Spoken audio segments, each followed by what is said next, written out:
संविधान के एक मुख्य संविधान संशोधन अधिनियम 44वें संविधान संशोधन अधिनियम 1978 के बारे में बात करेंगे। 44वां संविधान संशोधन अधिनियम 42वें संविधान संशोधन अधिनियम के बहुत से प्रावधानों को बदलने या उन्हें निष्प्रभावी करने के लिए जनता सरकार द्वारा लाया गया था।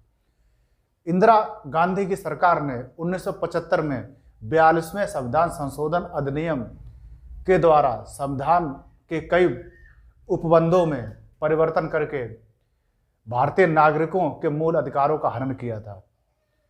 जनता सरकार 1978 में इस आधार पर चुनकर आई थी। उसने अपने उद्घोषणा या चुनावी उद्घोषणा पत्र में ये कहा था कि हम मूल अधिकारों की बहाली दोबारा करेंगे। इसके बाद 44वें संविधान संशोधन अधिनियम के मुख्य प्रावधान इस प्रकार है। इसमें संपत्ति के अधिकार जो 19(1)(4) और अनुच्छेद 31 के अंतर्गत मूल अधिकार के अंतर्गत संपत्ति का अधिकार था, उसे हटाकर अनुच्छेद 300 का के अंतर्गत शामिल कर दिया गया और इसे कानूनी या विधिक अधिकार बना दिया गया।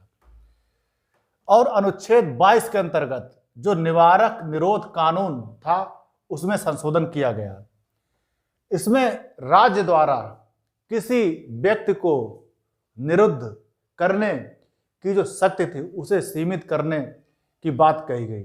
लेकिन उसी समय जनता सरकार गिर गई और अनुच्छेद 22 के जो संशोधन थे वो लागू नहीं हो सके। उसके बाद अनुच्छेद 71 में संशोधन किया गया। इसके अंतर्गत राष्ट्रपति और उपराष्ट्रपति के चुनाव संबंधी जो मामले थे या विवाद थे, उनको जांचने की शक्ति या उन्हें जांच करने की शक्ति पुनः सर्वोच्च न्यायालय को सौंप दी गई, जबकि 42वें संविधान संशोधन अधिनियम में यह शक्ति सर्वोच्च न्यायालय से छीनकर संसद में नीत कर दी गई थी। उसके बाद अनुच्छेद 74(1) में संशोधन किया गया। इसमें राष्ट्रपति द्वारा पुनर्विचार करने की बात कही गई, अर्थात संसद किसी विधेयक को पारित करके राष्ट्रपति के समक्ष रखती है तो राष्ट्रपति उस विधेयक को पुनर्विचार करने के लिए मंत्रिपरिषद को कह सकता है।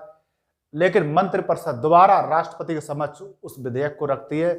संसद से पास करवाने के बाद तो राष्ट्रपति उस विधेयक पर अनुमति देने के लिए बाध्य है।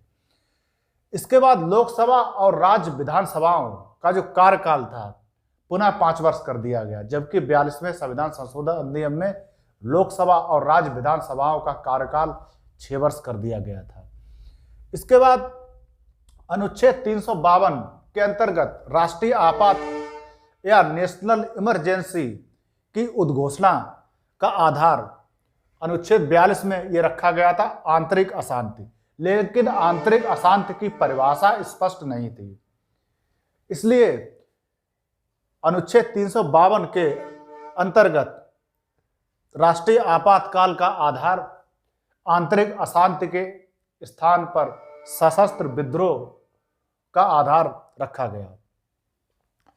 इसके बाद राष्ट्रीय आपातकाल की उद्घोषणा के लिए राष्ट्रपति द्वारा मंत्रिमंडल की लिखित जो सलाह थी वह अनिवार्य रखी गई या अनिवार्य की गई, क्योंकि इंदिरा गांधी ने राष्ट्रपति के द्वारा जून 1975 में राष्ट्रीय आपातकाल लगाया था और उसमें मंत्रिपरिषद की लिखित सलाह नहीं ली गई थी।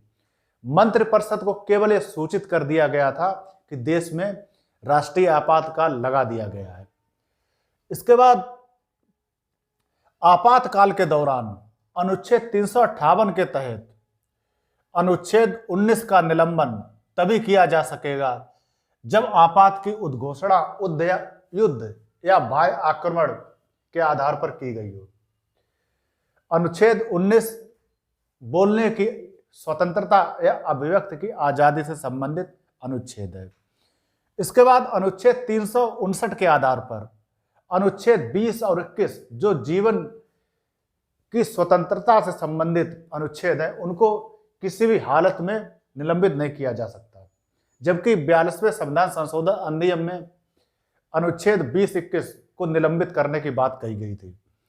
इसके बाद अनुच्छेद 356 के अंतर्गत जो राष्ट्रपति शासन संबंधित राज्यों में संवैधानिक तंत्र की विफलता के आधार पर लगाया जाता है, उसे 6 मास से अधिक की अवधि तक या 6 माह से अधिक नहीं लगाया जा सकता। 6 माह से अधिक लगाने के लिए लोकसभा या संसद की मंजूरी आवश्यक है। इसके बाद अनुच्छेद 352 के अंतर्गत जो आपातकाल घोषित किया जाता है उसे न्यायिक समीक्षा के दायरे में लाया गया, अर्थात सर्वोच्च न्यायालय इस बात की परीक्षा कर सकता है कि अनुच्छेद 352 के द्वारा जो नेशनल इमरजेंसी या राष्ट्रीय आपातकाल लगाया गया है वो मनमाने आधार पर तो नहीं लगाया गया है। तो ये तो हुआ 44वें संविधान संशोधन अधिनियम 1978